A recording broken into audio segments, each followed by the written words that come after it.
আবারও রক্তাক্ত শিক্ষাঙ্গন। স্বৈরাচার পতনের প্রায় 7 মাসের মাথায় এবার রক্ত ঝরল খুলনা প্রকৌশল ও প্রযুক্তি বিশ্ববিদ্যালয় কুয়েটে। ছাত্রদল ও যুবদলের সশস্ত্র কর্মীদের হামলায় আহত হয়েছেন বৈষম্যবিরোধী ছাত্র আন্দোলনের শিক্ষার্থী সহ অনেক সাধারণ শিক্ষার্থী, যা নিয়ে ছাত্রদলকে রীতিমতো ধুয়ে দিয়েছেন মির্জা ফখরুল ইসলাম আলমগীরের জামাই ফাহাম আব্দুস সালাম। গতকাল নিজের ফেসবুক পোস্টে তিনি লিখেছেন, ছাত্রদলের একটি ছেলের স্ট্যাটাস দেখলাম, শিবির কোপানো জায়েজ ছিল, আছে, থাকবে ইনশাল্লাহ। সে কোপানো লিখছে না কারণ জানে যে কোপানো লিখলে ফেসবুক স্ট্যাটাস খেয়ে ফেলবে, কিন্তু জায়েজ লিখতে তার কোনো আপত্তি নেই। নট অনলি ছেলেটা একটা ভায়োলেন্ট অপরাধ করার আহ্বান জানাচ্ছে, সে এই ঘৃণা অপরাধকে ইসলাম দিয়ে জাস্টিফাই করার একটা চেষ্টাও করছে।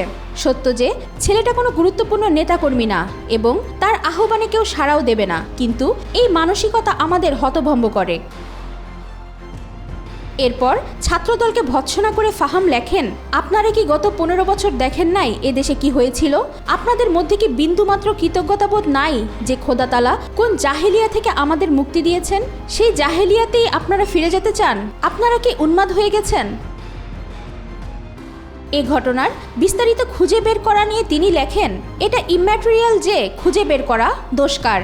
এ ধরনের বাংলাদেশি মারপিটে কখনোই এক পক্ষ দায়ী হয় না। তর্কের খাতিরে স্বীকার করে নিচ্ছি যে কুয়েটের শিবির বৈষম্য বিরোধীরা ছাত্রদলকে স্বাভাবিক কর্মকাণ্ড করতে দেয় নাই। শুরুতে নিঃসন্দেহে তাদের দোষ ছিল, তাই বলে কি আপনারা সশস্ত্র হয়ে মারপিট করবেন?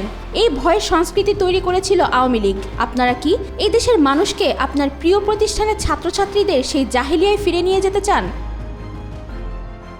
সমস্যা সমাধানের আহ্বান জানিয়ে তিনি লেখেন, আল্লাহর ওয়াস্তে আপনাদের এই মানসিক বিকারের চিকিৎসা করুন। ভায়োলেন্স কোনো সমস্যার সমাধান না। সিভিলাইজড মানুষ কথা বলে, গুডউইল দিয়ে নিজেদের সমস্যার সমাধান করে। আপনারাও সেটা শিখুন। এটা পড়াশোনার চাইতে অনেক গুরুত্বপূর্ণ, রাজনীতির চাইতেও গুরুত্বপূর্ণ। কেন আপনাদের এত রাগ যে মারপিট করে নিবৃত্ত হতে হয়? কখনো ভেবেছেন এই মানসিক বিকার আপনাদের জীবনের প্রতি পর্বকে ধ্বংস করবে? মারপিট করে হ্যাডাম দেখানো অসভ্য মানুষের কাজ।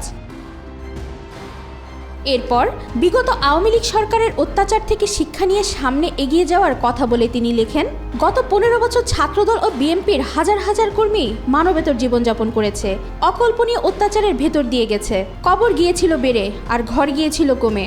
আপনাদের জাহিল আচরণ এই দলের নেতাকর্মীদের সব আত্মত্যাগকে মাটি বানিয়ে ফেলে। গত 15 বছর আপনাদের অসংখ্য বড় ভাই বাপ চাচা জীবনের একটা বড় সময় ব্যয় করেছে আওয়ামী লীগ জাহিলিয়া ফাইট করতে। কারো গিয়েছে সংসার, কারো ঘর, কারো যৌবন আর কারো জীবন।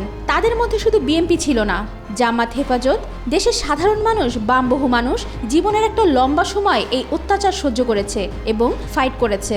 বহু মানুষ অসময়ে চলে গেছে আমাদের ছেড়ে। আপনাদের কি অন্তত কোনো রেসপেক্টও নাই?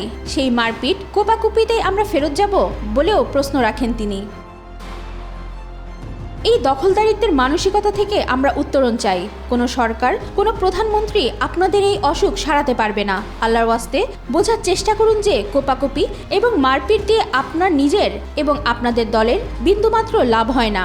এসব উইকম্যানদের কাছ থেকে নিজেদের মুক্তি দেন, উল্লেখ করে লেখাটি শেষ করেন তিনি। ওয়াহিদা পারভিন ঈশিতা, আজকাল।